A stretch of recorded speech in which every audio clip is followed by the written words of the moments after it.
And now more on our top story, the Chris Wallace interview with former President Bill Clinton. And since that taping of that interview, Clinton's spokesperson has come out accusing the Fox News Sunday host, Chris Wallace, of trying to get the president on his efforts to track Osama bin Laden. Wallace talked with us earlier.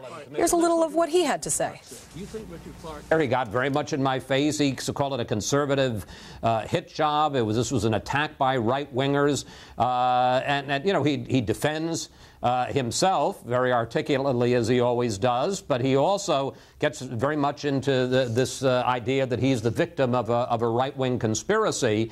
And I tried to get him back to talk about the Clinton Global Initiative. He wouldn't have any of it. He wanted to talk about this. All right, and you can catch Chris's entire interview with President Clinton on Fox News Sunday. That's coming up at the top of the hour, 6 p.m. Eastern, and again tonight in a special rebroadcast at 10 p.m. Good afternoon and welcome to Fox News Sunday. We'll talk with our guests and panel after the latest headlines from Fox News in New York. And now, back in Washington for our interview with former President Clinton. This week, he hosted his second annual Global Initiative Forum in New York. More than $7 billion was pledged to tackle some of the worst problems in developing countries, such as poverty, disease, and climate change. As part of the conference, Mr. Clinton agreed to his first one-on-one interview ever on Fox News Sunday. The ground rules were simple: 15 minutes split evenly between the Global Initiative and anything else we wanted to ask. But as you'll see now in the full, unedited interview, that's not how it turned out. Mr. President, welcome to Fox News Sunday. Thanks. In a recent issue of The New Yorker, you say, quote, "I'm 60 years old and I damn near died, and I'm worried about how many lives I can save before I do die." Is that what drives you in your effort to help in these developing countries?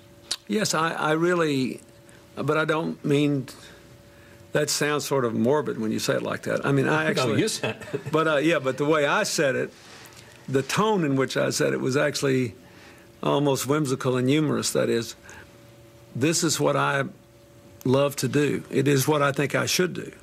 That is, I have had a wonderful life. I got to be president. I got to live the life of my dreams. I dodged a bullet with that heart problem. And I really think I owe it to my fellow countrymen and people throughout the world to spend time saving lives, solving problems, helping people see the future. But as it happens, I love it. I mean, I feel it's a great gift. It's a rewarding way to spend my life.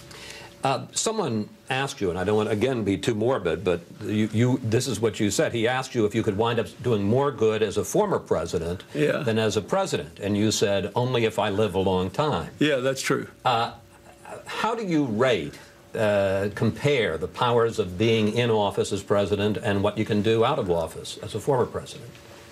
Well, when you're president, you can operate on a much broader scope. So, for example, you can simultaneously be trying to stop a genocide in Kosovo, make peace in the Middle East, pass a budget that gives millions of kids a chance to have after-school programs and has a huge increase in college aid at home. In other words, you got a lot of different moving parts, and you can move them all at once. But you're also more at the mercy of events. That is, President Bush did not run for president to deal with 9/11, but once it happened, it wasn't as if he had an option.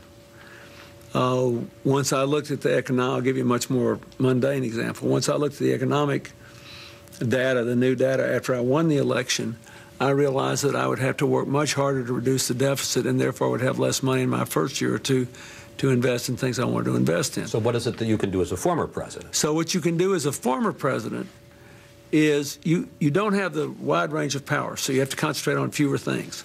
But you are less at the mercy of unfolding events. So if I say, look, we're going to work on the economic empowerment of poor people, on fighting AIDS and other diseases, on trying to bridge the religious and political differences between people, and on trying to, avoid the worst calamities of climate change and help to revitalize the economy in the process, I can actually do that. I mean, because tomorrow when I get up, if there's a bad headline in the paper, it's the President Bush's responsibility, not mine. That's the joy of being a former president.